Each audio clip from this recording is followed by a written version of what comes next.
Imom G'azzoliy rahmatullohi alayhi aytgan ekanlar: "Ey azizim, nomahram xotin seni qarshingdan kelgan vaqtida shaytonni nafsda birinchi senga chaqiriq bo'ladi.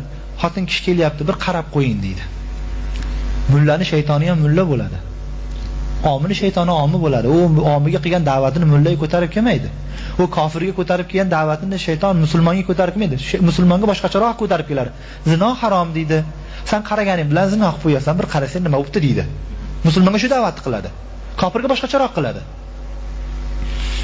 Shunaqa da'vatni ko'tarib kelganda darrov shaytonning gapiga labbay deb javob berib, o'zlarining gaplari yerda qolmasin deb darrov qarab qo'yavermasdan shayton bilan munozara qilgan deydi.